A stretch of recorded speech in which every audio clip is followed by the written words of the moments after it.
Ang kwento ni Tomby.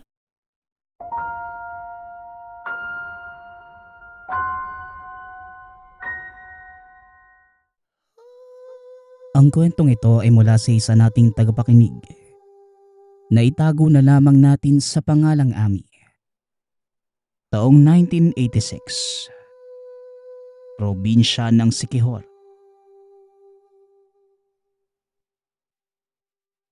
Ano ang gagawin mo kung pagkakalooban ka ng isang biyaya ngunit ang kapalit? Malaking responsibilidad. Kukunin mo ba ito o hindi? Taong 2000, sa isang malayong baryo sa lugar ng Siquijor, naninirahan ang dalagang si Ami kasama ang inang si Nanay Lucy. Bata pa lamang, hindi na nakita ni Ami ang ama. Dahil sanggol pa lamang siya nang mamatay ito sa isang aksidente sa pinagtatrabahuhan. Dahil walang ibang aasahan, mag-isang pinalaki ni Nanay Lucy ang anak sa pamamagitan ng paglalako ng mga lutong ulam. Lumaki naman na mabuting tao si Ami. Palagi itong matulungin sa kapwa. Araw-araw, palagi itong maagang gumigising upang tumulong sa ina sa paghahanda ng mga panindang lutong ulam. Anak, kaya ko naman na ang trabaho ko. Matulog ka na muna at may pasok ka pa sa eskwela. Wika ni Nanay Lucy. Napangiti na lamang si Ami sa sinabi ng ina. Nay, gusto ko pong tumulong sa iyo sa pagluluto. Tsaka natututo din po ako sa panonood sa iyo eh. Tugon ni Ami. Wala nang nagawa pa si Nanay Lucy kundi hayaan ng anak na tumulong sa kanya. Bukod sa pagiging mabuting anak, makadiyos din si Ami. Araw-araw ay palagi itong nagdadasal at nagpapasalamat sa Diyos sa mga biyayang kanilang natatanggap. Matapos maihanda ang kanilang mga paninda, hinain na ni Ami ang kanilang makakain. Anak, pagkatapos nating kumain, matulog ka na lang ulit para may sigla ka papasok sa eskwela. Wika ni Nanay Lucy sa anak. Sige po, Nay. Sakto po at tapos ko nang takali ng mga panindang ulam. Handa na po ito para ibenta. Sana nga po maubos ang paninda natin eh. Tugon ni Ami. Sana nga anak, hanggang sa magkaroon ka ng pamilya ay ganyang kapading kabuting tao. Palagi mong tatandaan ang aking mga bilin sa iyo.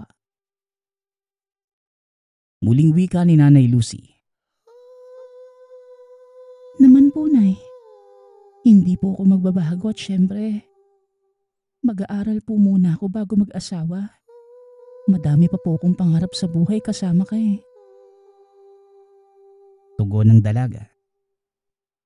Sobrang sipag ni Ami at kahit madalas ay kutyain siya ng mga kaklase. Dahil sa estado ng buhay, hindi pa rin ito nawala ng pag-asa.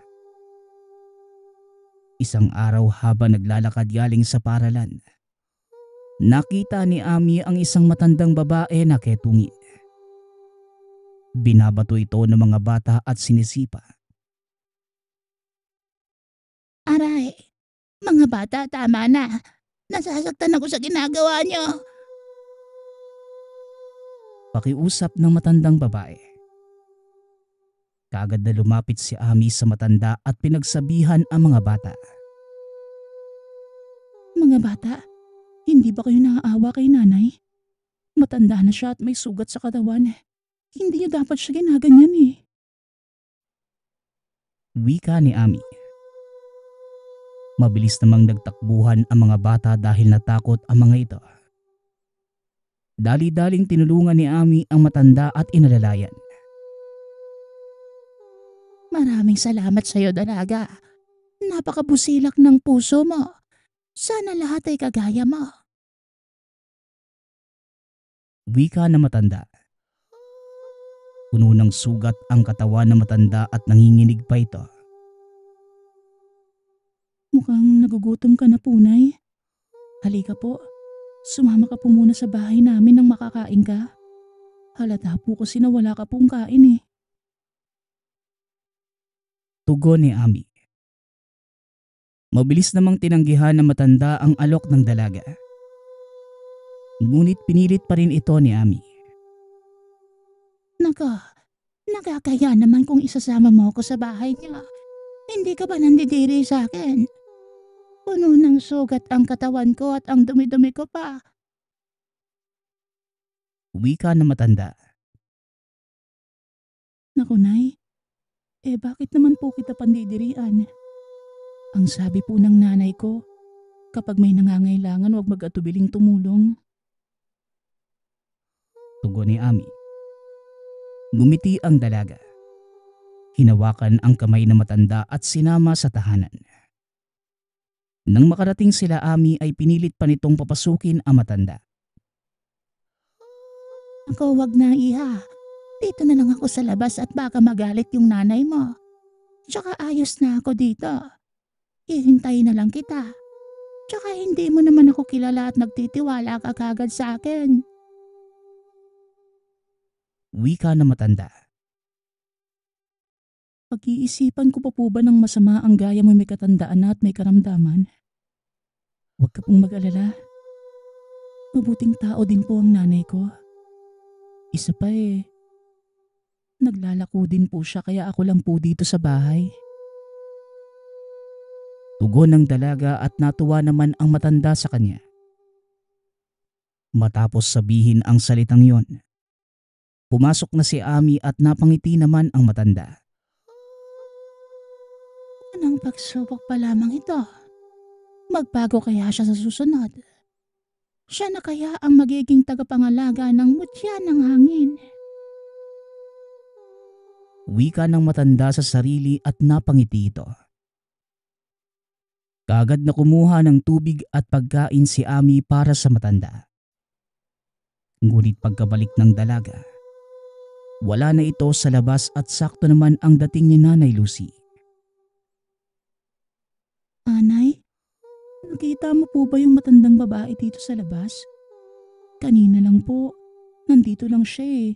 Bibigyan ko sana ng tubig at pagkain. Kaso bigla na lang pong nawala. Tanong ni Ami. Napakunot naman ang noo ni Nanay Lucy dahil wala naman siyang nakitang matanda. Wala naman akong nakita dito, anak. Baka umalis na o kaya naman natakot. Tugon ni Nanay Lucy. Napatango lamang si Ami at napabuntong hininga. Kaagad namang pumasok sa loob ng tahanan si Nanay Lucy dahil sa pagod. Ilang sandali pa ang lumipas. Narinig ni Ami ang isang tinig.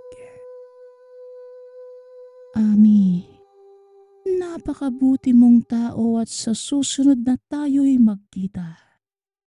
Isang biyaya ang ikakawad ko sa'yo.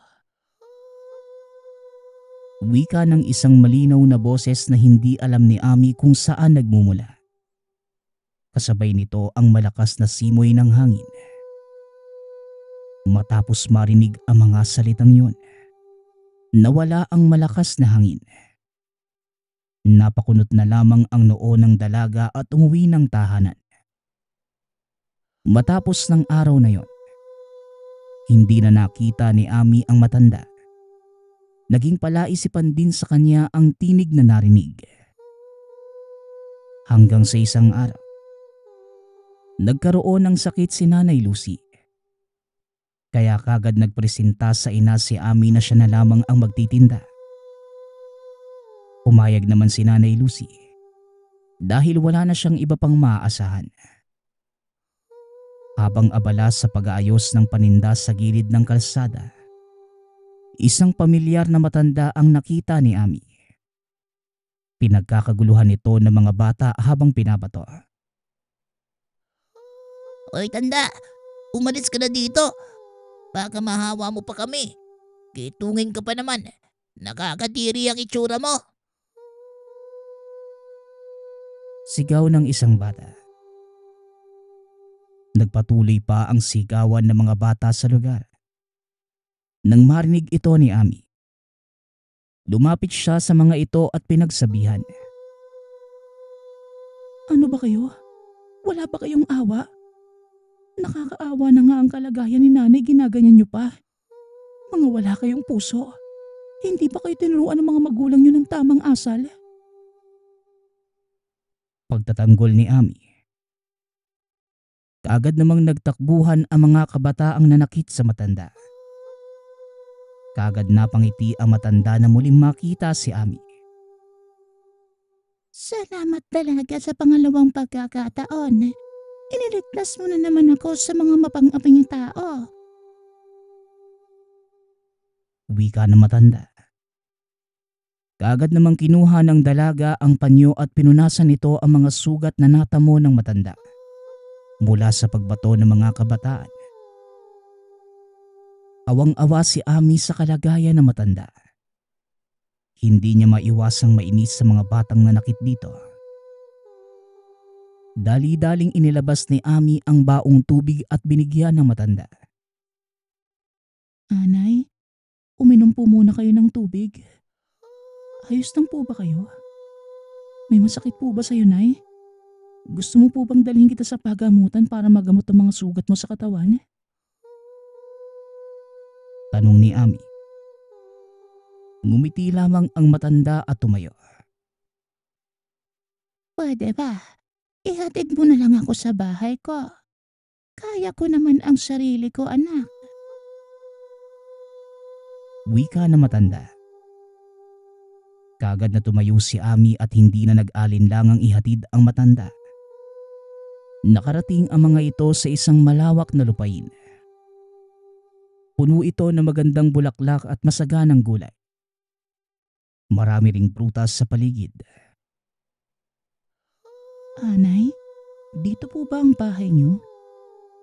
Tulungan na po kita makapasok. Aalis din po ako kagad kapag nasigurado ko na pong maayos ang kalagayan niyo. Wika ni Ami. Ilang sandali lang ang lumipas ay bigla na lamang nabalot ng liwanag ang paligid na kinagulat ni Ami. Sa pagkawala ng liwanag, nawala din ang matandang babae at isang magandang dalaga ang nakita ni Ami. Ami, napakabuti mo at dahil sa dalisay mong kalooban, meron akong isang biyayang ipagkakaloob sa iyo. Wika ng magandang babae at nagulat si Ami. Teka, sino po kayo? Nasaan na si nanay? Kailangan magamot ang mga sugat sa katawan niya. Ikaw po ba ang apo niya? Tugon ni Ami. Ako si Diwani, diwata ng mutya ng hangin. Dahil sa iyong busilak na puso at katangiang natatangi, ipinagkakaloob ko sa iyo ang mutyang ito. Dahil tulad ng hangin, ikaw ay nagbibigay ng pag-asa sa kapwa mo. Sa pagiging dalisay ng iyong puso ay karapat-dapat ka bilang tagapangalaga ng mutya ng hangin. Natatangi ang iyong kagandahan, hindi lamang sa panlabas kundi maging sa iyong damdamin. Tanggapin mo ang handog ko sa iyo at ikaw ang aking napiling pagkalooban ng kakayahang ito. Dahil alam kong magagampanan mo ang tungkulin mo. Dahil likas ang kabutihan sa iyong puso. Tugon ng Diwani. Matapos yon, dahan-dahang lumapit ang mutya ng hangin sa dalaga. Hindi naman lubos makapaniwala si Ami sa regalong handog sa kanya ng diwata ng hangin. Pakiramdam ni Ami ay panaginip lamang ang lahat. Ako, isang mahalagang bagay ang binigay mo sa akin, Diwani. Karapat-dapat po ba ako sa biyayang handog mo? Tanong ni Ami. Ngumiti lamang ang Diwani at sinabing, Sapat na ang pagsubok na binigay ko sa'yo para masigurado ko na ikaw ang karapat dapat na pagkalooban ng biyayang ito. Sana, Ami, hindi mo ko biguin. tugon ng Diwani. Matapos sabihin ang mga katagang yon, nawala na ang Diwani. Lubos na nagpapasalamat si Ami at pinangakong gagamitin lamang ang natatanging kakayahan na yon upang mapanatili ang kapayapaan at katahimikan sa baryo. Kagad na umuwi si Ami para sabihin kay Nanay Lucy ang nangyari sa kanya ng araw na yon. Pagkarating sa tahanan, kagad sinalubong ni Nanay Lucy ang anak. Saan ka ba nanggaling, anak? Kanina pa ako nagpapaikot-ikot sa buong baryo, pero hindi kita makita kaya nag-aalala na ako sa'yo. Tanong ni Nanay Lucy. Inalalayan naman ni Ami ang ina at sa puntong yon, napapaisip si Ami kung dapat bang sabihin niya sa ina ang pinagkaloob sa kanya ng Diwani. Pagkapasok sa loob ng tahanan, sinabi ni Ami sa ina ang nangyari sa kanya ng araw na yon. Napakunot ang noo ni Nanay Lucy, ngunit pinakinggan niya ng mabuti ang kwento ng anak. Anak, hindi biro ang biyayang binigay sa'yo ni Diwani. Isa itong malaking responsibilidad na dapat mong pag-ingatan at gamitin ng maayos. Huwag mong kakalimutang magpasalamat at magdasal sa mga oras ng pangangailangan. Wika ni Nanay Lucy. Opo, Nay. Ipinapangako ko po na gagamitin ko ang kakayahang ito sa tama at wastong paraan. Salamat po sa mga payo at paggabay niyo. Tugon ni Ami. Mahal na mahal kita, anak. Alam kong mabuti kang tao at alam kong magiging matagumpay ka sa iyong tungkulin. Huwag kang matakot sa mga pagsubok at hamon na darating sa iyo. Nandito lang ako palagi. Muling wika ng ina. Buhat ng araw na yon, nagkaroon ng kakayahan si Ami na kontrolin ang hangin. Maliban sa pagpapagalaw nito, isa pa sa kakayahan ang pagtalas ng pandinig, pandama at paningin. Kaya din ni Ami na kumilos o tumakbo ng simbilis ng ihip ng malakas na hangin. Ginamit niya ang natatanging kakayahan upang tulungan ang baryo pagdating sa unos at bagyo. Tumutulong din ang dalaga sa mga gawain ng kabaryo niya upang mapadali ang trabaho ng mga ito. Nang dahil sa natatanging kakayahan ni Ami, naging madali para sa kanya ang bawat pagkilos na ipinagtataka ng nakararami. Ngunit sa kabutihang ginawa ni Ami, may iba namang hindi natuwa dahil pakiramdam nila may malas na taglay ang dalaga. Grabe parang mahika ang nangyari kagabi, no? Nakita mo ba ang anak ni Aling Lucy? Yung naglalako ng ulam? Napakalakas ng hangin kagabi at lahat ng puno ay halos matumba. Pero para bang hindi siya natatakot. Nakita ko pa na para pang kinakausap niya ang bagyo. Wika ni Kael, isa sa mga nakasaksi sa kapangyarihang tinataglay ni Ami. Si Kael ay binatang labis ang inggit sa dalaga dahil palagi siyang kinukumpara ng mga magulang. Nakita ko nga matapos niyang lumabas parang nakipag-usap siya sa hangin. Bigla na lang huminto yung malakas na bagyo. Siya na kaya ang sugo ng Diyos o ang magiging salot dito sa baryo natin? Pakiramdam ko, siya nga yung may gawa ng bagyo eh. Pag-uusap ng dalawang magkaibigan. Parehas inggit ang dalawa kay Ami, lalo na't mahal ito ng mga tao. Ilan lamang yan sa mga napupunan nila Ado at Kael Gayunpaman, kahit gumagawa ng kabutihan si Ami para sa mga kabaryo, hindi pa rin yon naging sapat na batayan upang isipin ng iba na siya ay mabuti. Maraming mga tao naniniwala sa mga kinakalat na maling balita ni Ado at Kael. Sa kabila ng mga hamong ito, nanatiling matatag at determinado si Ami. Layunin niyang gumawa ng kabutihan at pag-asa para sa lahat. Ang mga hamon na ito ang nagbibigay sa kanya ng pagkakataon na patunayan ang tapang, katalinuhan at pagmamahal sa kapwa. Ngunit darating sa punto ng buhay na susubukin ng tadhana ang katatagan ng isang tao. Bigla na lamang nagkaroon ng sakit sa buong baryo at sinisi ng mga tao si Ami. Hindi alam ng dalaga ang gagawin. Hindi naman iniwan ni Nanay Lucy ang anak.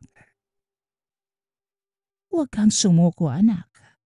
Nandito lang ako sa tabi mo. Pagsubok lang yan at alam ko na malalagpasan mo ang bagay na yan. Wika ni Nanay Lucy. Laking pasasalamat ni Ami.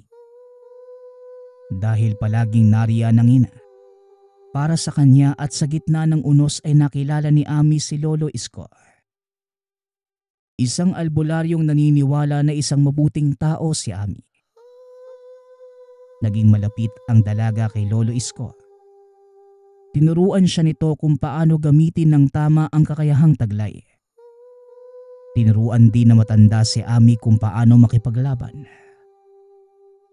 Sa tulong ni Lolo Isko, maraming natutunan si Ami. Huwag mong damdamin ang sinasabi ng mga kabaryo natin. Ang mahalaga, inosente ka at tutulungan kitang malaman kung paano natin magagamot ang mga may sakit. Wika ni Lolo Isko. Matagal na panahon ding naghanap ng lunas sila Ami at sa huli. Nakagawa sila ng lunas ngunit palaisipan sa kanila kung saan ba talaga nagmula ang sakit. Pakiramdam ko, Lo. May gustong sumira sa akin. Hindi lang basta sakit ang kumakalat sa baryo natin. Para bang matagal itong plinano. Wika ni Ami. Sumang-ayon naman si Lolo Isko sa naisip ng dalaga. Ngunit matagal na panahon na ang lumipas ay wala pa ding kasagutan sa kanilang tanong. Sa katagalan ng panahon, naunawaan din ng lahat ang tunay na hangarin ng dalaga. Naging bayani ito sa harap ng marami dahil sa pagtuklas ng lunas sa kumakalat na sakit sa kanilang baryo. Labis ang pasasalamat ni Ami kay Lolo Isko sa pagtulong at pagtuturo sa kanya, lalo na kay Nanay Lucy na hindi siya iniwan. Ganun pa man, tila sinusubok talaga ng tadhana ang kakayahan ni Ami. Isang gabi, sa kalagitnaan ng hating gabi ay nagising na lamang si Ami dahil sa isang bulong mula sa hangin at yon ay tinig ni Diwani. Kapahamakan ay nagbabadya. Mag-iingat ka sa iyong pinagkakatiwalaan. Babala ni Diwani. Dahil sa narinig, kaagad napaupo sa higaan si Ami. Iniisip kung ano ang ibig iparating ng babala sa kanya ni Diwani. Upang masigurado na nasa maayos na kalagayan ang mga kabaryo, kaagad lumabas ng tahanan ang dalaga. Sa kalagitnaan ng paglalakad ni Ami, may isang boses ng lalaki na parabang pamilyar ang kanyang nadinig mula sa isang bakanteng sakahan. Aswang! Tulungan niyo ako. Papatayin ako ng isang aswang. Sigaw ng lalaki. Kaagad namang narinig ni Ami ang paghingi ng tulong ng lalaki. Wala nang pinalampas pang sandali si Ami at kaagad nitong pinuntahan ng kinaroroonan ng tinig. Laking gulat ni Ami na makita niya si Kael.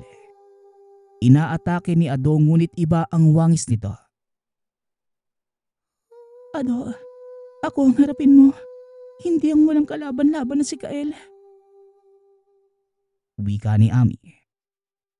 Kaagad naman itong inatake ng aswang. Ngunit ang hindi alam ng dalaga, magkasabwat pala ang dalawa. Para bang isang digmaan ang naganap sa kalagitnaan ng gabing yon. Nahawakan ni Ado ang braso ni Ami. Sapilitan itong hinihila pahiwalay sa katawan ng dalaga. Hindi maitago ang pagkabahala sa mukha ni Ami. Lalo na't yon ang unang beses ng kanyang pakikipaglaban. Kagad na pumikit si Ami. Mabuti na lamang ay nakabawi ng lakas ang dalaga at kagad nitong winasiwas sa hangin si Ado. Akala mo ba mas malakas ka kumpara sa amin? Mutya lang naman ang meron ka eh. Maraming nilalang ang nakabantay sa'yo para umatake. Aagawin namin na mutyang pinangangalagaan mo. Kaya maghintay ka lang. Dahil paparating na kami. Wika ni Ado. Sa isang iglap, napalibutan sila ng maraming paniki. Tinakpan ang sinag ng buwan. Kaya binalot ng kadiliman ang lugar kung nasaan sila. Isa pa mabilis ka lang palang mahalin lang. Isa din akong aswang. Isa ako sa mga aswang na nakaligtas mula sa himagsikan na iyong sinimulan. At kami ni Ado, kami ang nagkalat ng sakit dito sa baryo para masisi ng lahat sa iyo ang salot. Pero pakialamero si Tandang Isko Wala namang kaming paki sa kanya dahil ikaw lang ang pakay namin. Wika ni Kael. Nang oras na yon, hindi makapaniwala ang dalaga na nalinlang siya ng mga kalaban. Ilang sandali pa ang lumipas. Dumating na ang mga kasamahan nila Ado. Nanalangin naman sa Diyos si Ami. Nagsimula na ito na bigkasin ang mga orasyong natutunan mula kay Lolo Isko. Humingi din siya ng gabay kay Diwani. Sa pagdating ng iba pang mga kasamahan nila Ado, mas lalong tumibay ang kagustuhan ni Ami. Nasugpuin ang kasamaan sa baryo. Naging madugo ang labanan. Sa hindi inaasahang pangyayari, sa kauna-unahang pagkakataon ay napatumba ng mga aswang si Ami. Kailanman, hindi ko hahayaang manalo kayo.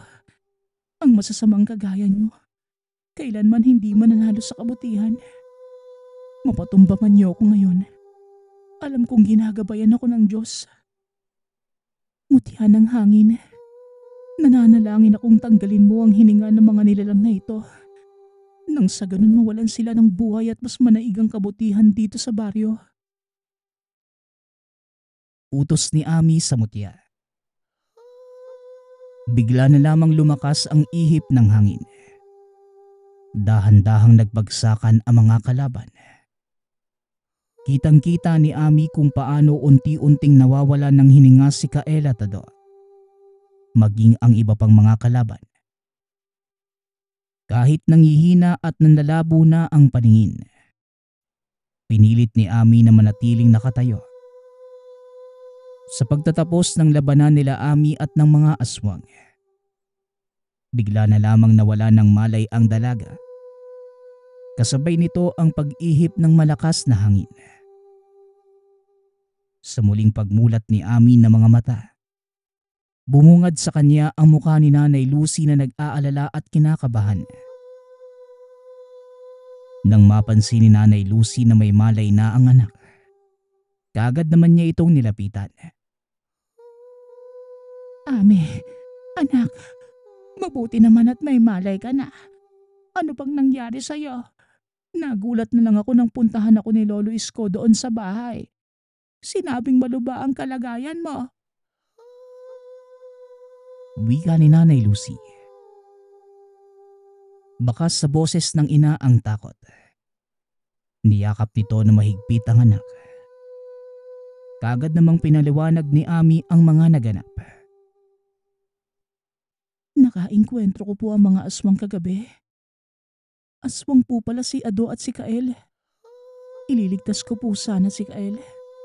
Pero niloko lang po nila ako. Gusto po nilang makuha ang mutya na pinangangalagaan ko.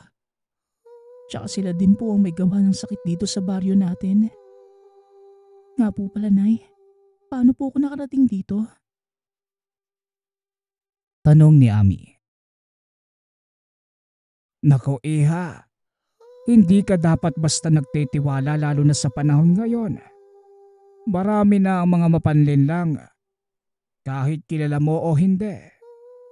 Kung nagtataka ka naman kung paano ka nakarating dito sa bahay ko, dahil yon sa mutya ng hangin.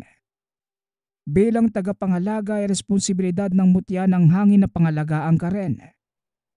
Mabuti na lang, pababaw lamang ang mga sugat na natamo mo. Sa susunod, huwag kang maging padalos-dalos at baka mapahamak ka. Wika ni Lolo Isko. Kagad na tumayo ang dalaga at inayos ang sarili. Hindi na ito nagsalita. Bigla na lamang itong nawala sa harapan ni Lolo Isko. Kagad itong nakarating sa lugar kung saan niya nakalaban sina Ado at Kael. Maging ang iba pang mga aswang. Nakahinga ng maluwag si Ami sa nalaman. Nakita din niyang tahimik na ang lugar na yon. Napangiti si Ami. Dinama ang malamig na sariwang hangin.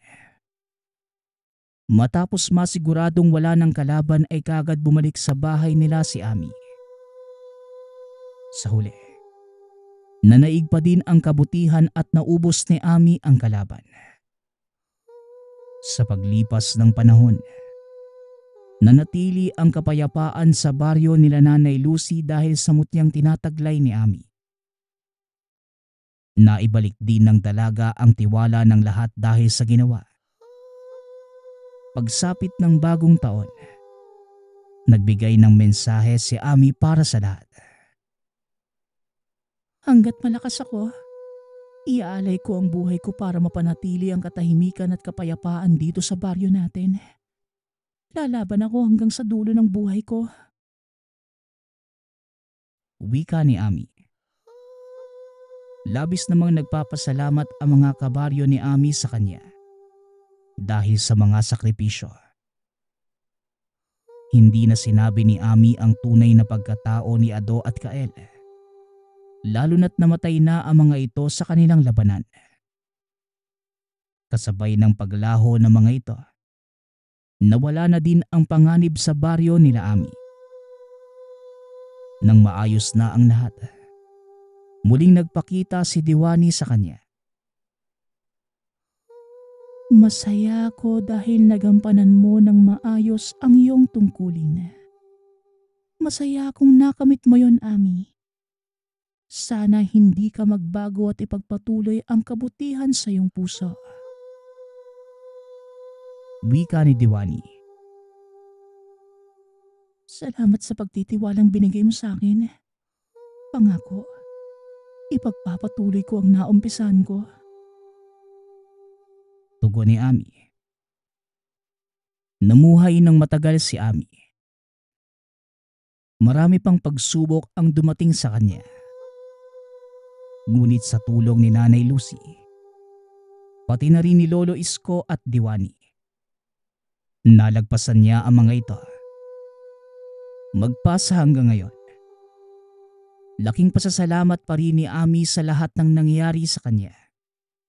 At ang lahat ng ito ay dahil lamang sa Diwani na nagbigay sa kanya ng mutya ng hangin.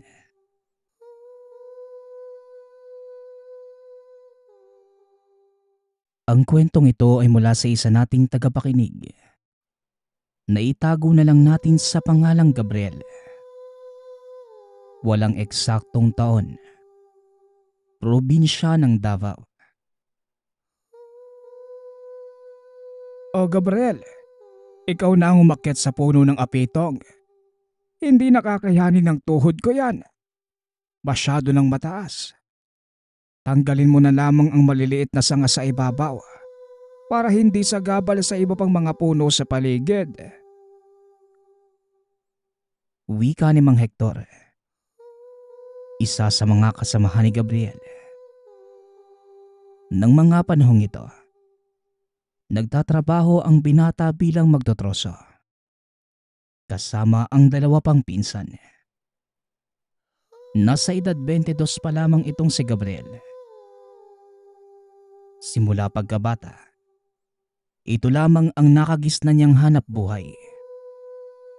Isinasama siya ng ama sa pagputol ng puno.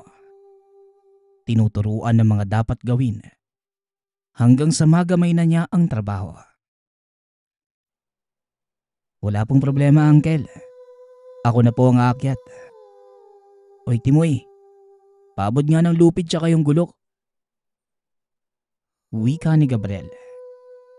Isa sa mga katangian ng binata ay pambihirang bilis at diksi nito sa pag-akyat ng puno. Kahit walang kinakapitang sanga, nagagawa niyang makaakyat ng walang kahirap-hirap. Lingid sa kaalaman ng lahat, may tinatagong tangang mutya ang binata.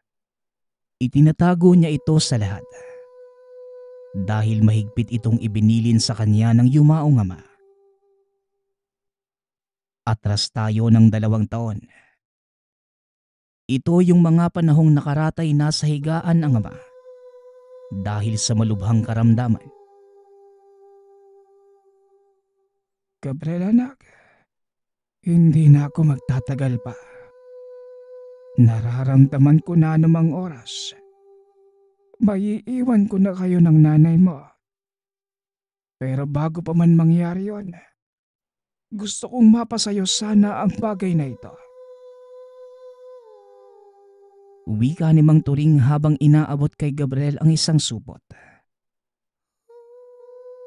Magpahinga lang po kayo, tay. Huwag na po kayo magsalita. Lalo lang po kayo manghihina niyan eh. Ano po ba ang laman nito? Tugon ng binata habang binubuksan ng supot.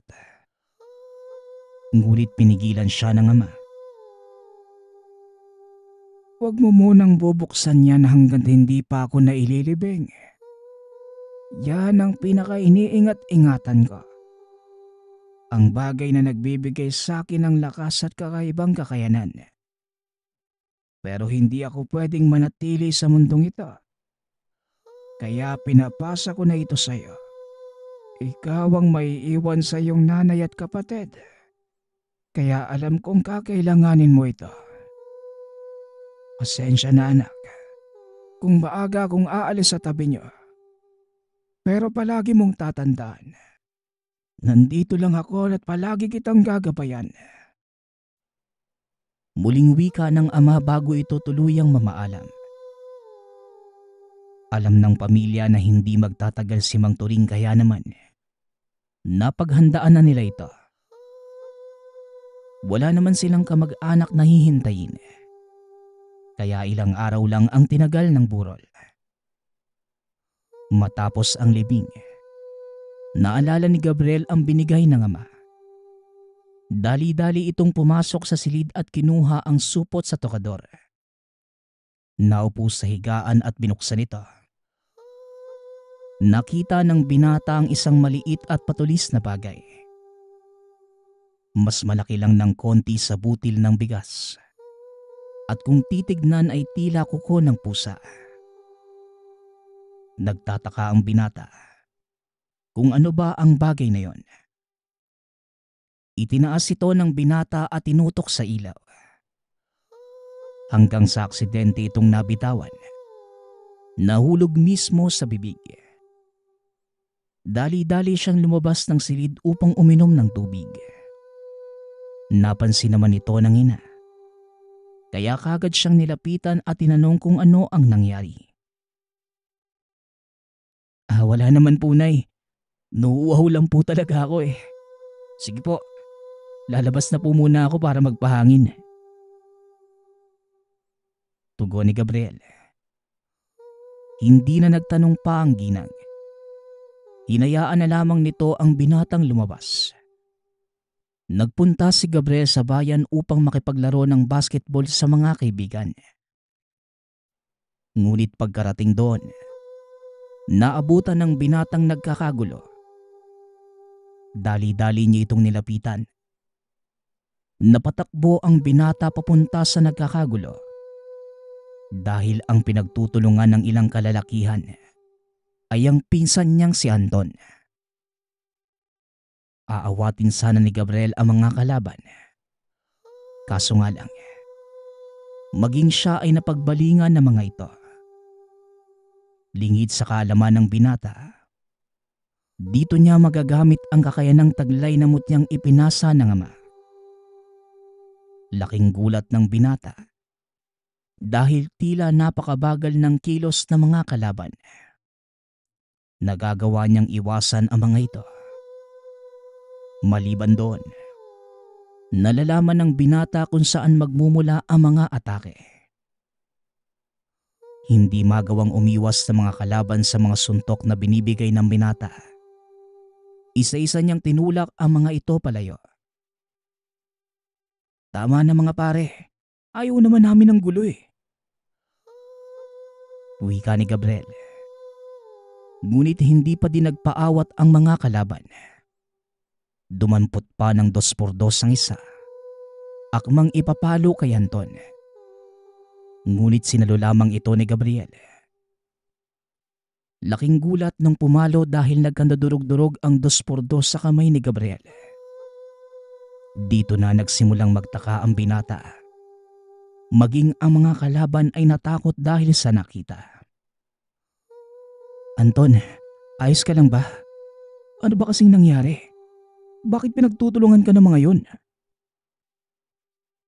Tanong ni Gabriel habang tinatayo ang pinsan. Hindi ko nga din alam minsan eh. Nagulat na nga lang ako nung bigla nila kaming pinagsusuntok. Nagsitakbuhan na nga yung iba kong kasama eh. Ako na lang ang naiwang mag-isa kaya akong pinagbalingan. Tugon ni Anton.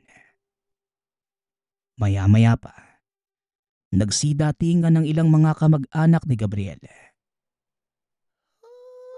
Anong nangyari dito, Gabriel? Bakit puro dugo ang mukha niyang si Anton? Tanong ni Mang Hector. Hindi naman kagad nakasagot ang binata dahil iniisip pa din ito ang mga nangyari.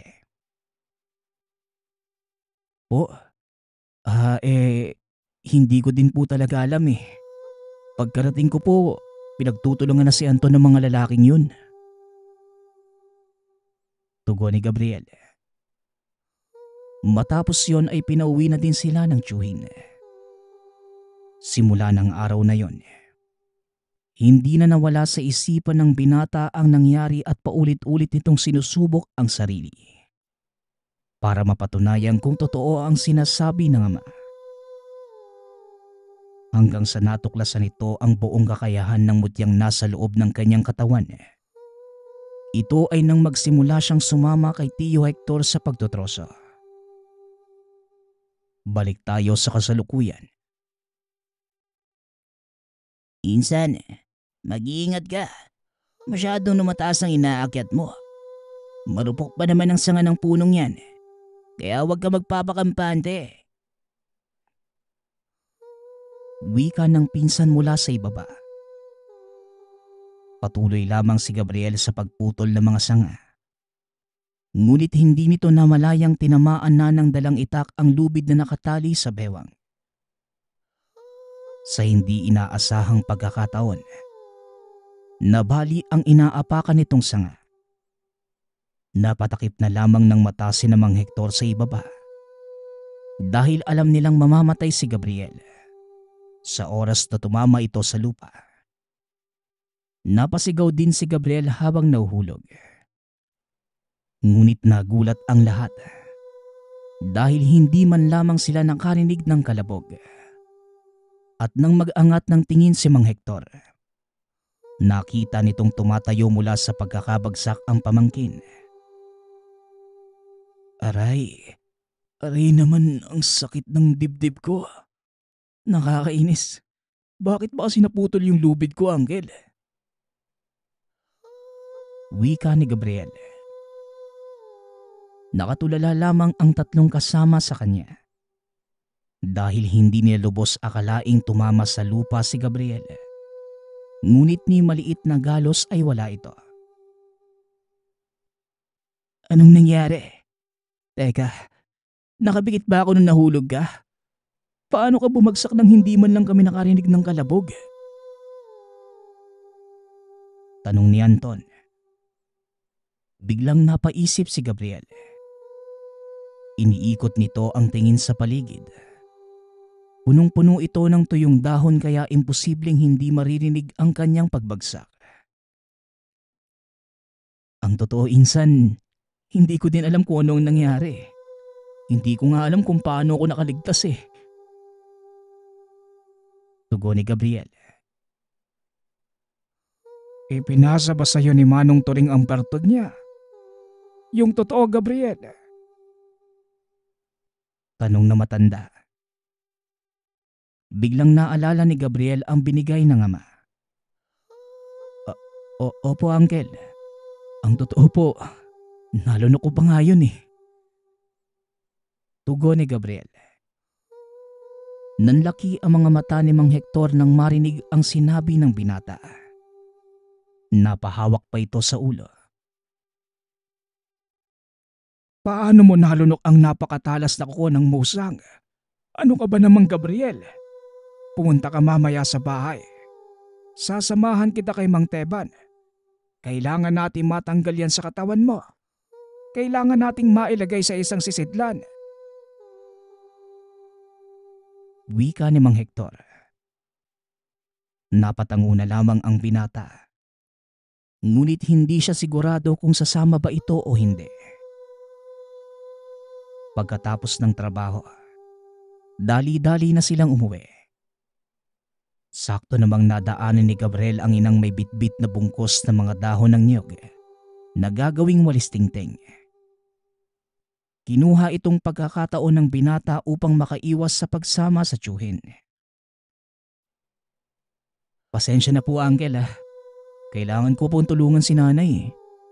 Baka sa susunod na araw na lang po ako makasama sa inyo. Sige na po ah, buo na kami. Wika ni Gabriel. Wala namang nagawa si Mang Hector kundi ang pumayag. Malakas ang kutob ni Gabriel na may hindi magandang mangyayari. Siya mismo ang nakapagpatunay nito nang aksidente niya itong marinig mula sa tiyuhin. Inutusan ng ina si Gabriel na maghatid ng lutong ulam sa tahanan nito. Akmang papasok na sana sa bakuran nang may marinig siyang dalawang taong nag-uusap. Mang Teban, pasensya na at hindi ko nagawang isama ang pamangkin ko. Alam kong matagal mo nang gustong makuha ang bertud ng musang mula sa kapatid ko. Hayaan mo bukas. Isasama ko siya sa bahay niyo. Wika ni Mang Hector. Napakunot ang noo ni Gabriel nang malamang si Mang Hector ang kausap ng isang matandang nakasuot ng sombrerong gawa sa buri. Siguraduhin mo lang, Hector. Alam mo na ang mangyayari sa mag-ina mo kung sakaling mapigo ka. Tugon ng matanda. Matapos ay kagad itong umalis. Pasimple namang naglakad si Gabriel papasok ng bakuran. Kunwari ay wala itong narinig. Binati pa nito si Mang Hector na nooy masama na ang titig sa kanya. Uncle, may pinapadala pong ulam si nanay. Inilagay ko lang po sa kusina niyo ah. Wika ng binata. Pagkalabas nito ng tahanan, nagulat si Gabriel nang sinalubong siya ng tiyuhin ng saksak. Ngunit nagulat si Mang Hector dahil nagawa itong saluhin ni Gabriel. Alam ko po ang balak niyong gawin, Uncle. Nakipagkasundo kayo sa manggagamot na si Mang Tebang para makuha ang bertud ni tatay. Hindi niyo naman po kailangan gawin to eh. Tutulungan ko po kayo. Wika ni Gabriel. Narinig mo naman lahat siguro, 'di ba? Hawak na matandang yun ang buhay ng tiyahin at pinsan mo. Kailangan kong ibigay sa kanya ang bertud para matanggal ang sumpa niya sa mag-iina ko. Kaya pasensya ka na, Gabriel. Kinakailangan ko lang gawin to. Tugon ni Mang Hector. Nauunawaan ko naman po kayo, Uncle eh. Hayaan niyo po ako makatulong. Sige po. Papayag po ako maging pain para mailigtas natin sa kapahamakan sina tita. Muling wika ng binata. Ang plano ng dalawa. Magkukunwaring patay si Gabriel. Dadalhin ito ni Mang Hector sa mismong tahanan ng manggagamot. Paano ka nakakasiguradong hindi niya malalaman ang plano natin? Matalinong tao si Mang Teban. Siguradong pinaghahandaan niya ang araw na to. Ilang taon na ding sinusubukan na matandang yung kunin sa tatay mo ang bertud. Tugon ni Mang Hector. Hindi niya po nagawang kunin kay tatay ang bertud na to noon. Mas lalong hindi niya ito makukuha ngayon. Tara na, Uncle. Simulan na natin ang plano. Muling wika ni Gabriel. Pinag-usapan ng dalawa ang gagawin. Itinali ni Mang Hector si Gabriel sa isang puno sa gitna ng kagubatan. Pero bago niya gawin yon, ipinaalam na nito kay Mang Teban na nahuli niya ang binata. Mabuti naman kung ganon. Sige, puntahan na natin. Kailangan makuha ko ngayong pagbilog ng buwan ng bertud. Ito lamang ang tanging pagkakataon ko para gawin yon. Sigurado naman hindi pa tuluyang kumakapit sa katawan ng anak ni Turing ang bertud ng musang. Wika ni Mang Teban. Habang naglalakad, pinakikiramdaman ni Mang Hector ang matanda. Kitang-kita dito ang pananabik na makuha ang bertud sa kamay ni Gabriel. Bawalang galang na, Mang Teban. Kung inyo pong mamarapatin maaari ko bang malaman kung bakit gano'n na lang ang kagustuhan niyong makuha ang bertud ng kuko ng busang sa kapatid ko?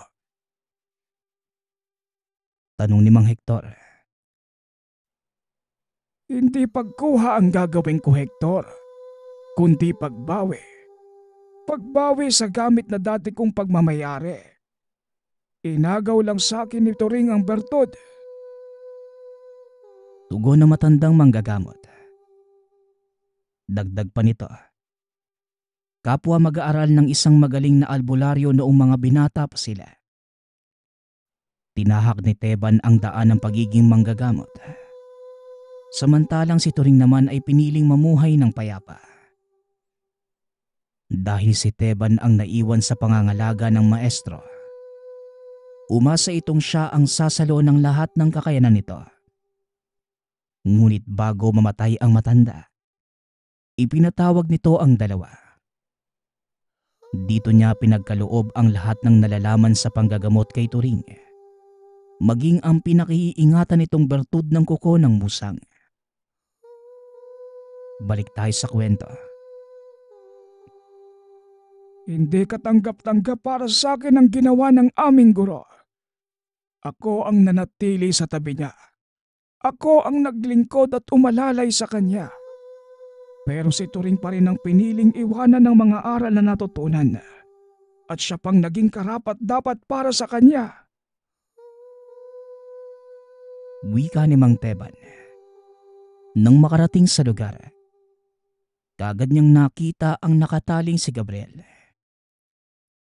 Napangiti pa ang matanda nang makitang walang malay ang binata. Ayan namang Teban, nasa harapan mo na si Gabriel. Ano pang inaantay mo? Kunin mo ang sa tingin mong nararapat sa'yo. Udyok ni Mang Hector. Walang kaalam-alam si Mang Teban na isang patibong ang pinasukan. Nilapitan ng manggagamot ang binatang walang malay. Naglabas ito ng patalim. Akmang sasaksakin na sana nito si Gabriel nang bigla siyang hatawi ni Mang Hector ng kahoy. Hindi dapat napupunta sa mga kagaya mo ang ganitong uri ng kapangyarihan. Wala kang karapatang maging isang manggagamot dahil masama ang hangarin mo. Wika ni Mang Hector sabay kalas ng tali sa katawan ni Gabriel. Ngayon, alam na natin kung ano ang totoong kulay ng taong yan. Ano sa palagay mo ang nararapat nating gawin sa kanya? Tanong ni Gabriel. Ngunit bago pa man makatugon si Mang Hector, bumaon na sa tiyan ng tiyuhin ang patalim na hawak ni Mang Teban. Kamatayan ang para sa mga traidor na kagaya mo. At ikaw naman, sino ka sa palagay mo? Hindi karapat dapat ang angkan mo sa bertud na yan.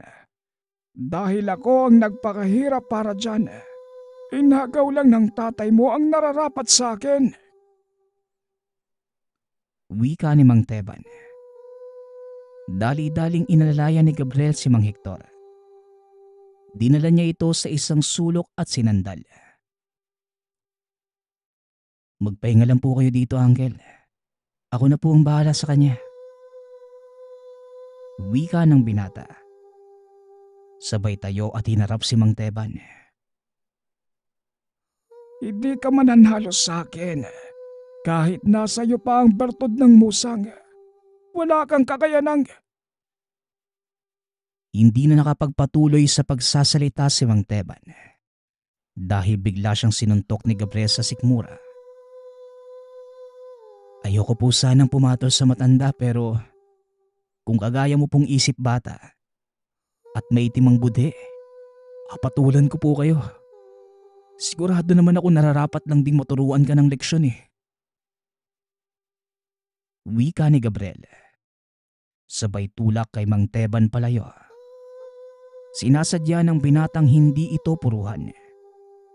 Dahil sa kabila ng mga sinasabi niya, gusto lang nitong mapagtanto na matandang mali ang ginagawa. Sige, kung talagang kaya mo, subukan mo kung patayin. Wika ni Mang Teban. Tumawa lamang si Gabriel at muling nagsalita. Bakit naman kita papatayin? Hindi ba mas magandang kaparusahan para sa mga kagaya mo mabuhay sa kahihiyan? Hanggang sa ikaw na mismo ang humiling ng kamatayan mo. Tugon ni Gabriel. Tumayo si Mang Teban at sinugod ang binata. Mabilis naman itong umilag at naglaho sa kadiliman ng gubat. Lumabas ka kung talagang matapang ka. At kung may kakayanan kang lumaban. Hamon ng matanda. Alam mo naman sa sarili mong kaya kitang talunin, Mang Teban. Pero bakit ko naman gagawin yun? Alam kong karapat dapat ang tatay ko sa bertud na ito. At pangangalagaan ko ito kahit buhay ko pa ang maging kapalit. Tugon ng binata. Patuloy na hinahanap ni Mang Teban si Gabriel. Nakikiramdam ang matanda sa paligid. Ngunit wala itong ibang naririnig kundi kaluskos na mga damong hinihipa ng hangin. Alam ni Mang Teban ang kakayanan ng bertud ni Gabriel. Kaya naging maingat din ito dahil hindi niya alam kung saan ito magmumula. Laking gulat ng matanda nang bigla siyang hinawakan ng binata sa kanang kamay. Nabitawan nito ang dalang patalim. Sinipa ni Gabriel ang tuhod at napaluhod. Tama namang Teban. Ayokong humantong pa to sa hindi ka nais-nais na pangyayari. Alam mo naman sa sarili mong totoo ang dahilan kung bakit kay tatay pinamana ang bertud ng musang, di ba? Wika ni Gabriel. Matapos ay binitawan niya ito. Tahimik lamang ang matanda habang pinag-iisipan ang sinabi ng binata. Oo, tama ka. Mas hinangad ko ang kapangyarihan kaysa sa kapayapaan. Hindi kagaya ng tatay mo. Mas gusto niyang mamuhay ng tahimik. Kaya hindi ko matanggap na ako ang naghirap sa pagiging katuwang ng guro namin. pero siya pa din ang pinili. Tugon ng matanda. Ang bertud pong ito ay hindi ginagamit para sa kaguluhan. Ang musang po ay isang simbolo ng kapayapaan eh. Alam ng guro niyo na mas magagamit ito ng taong may mapayapang isip. Kaya tama na po Mang Teban. Isuko mo na po ang paghahabol sa bertud ng musang.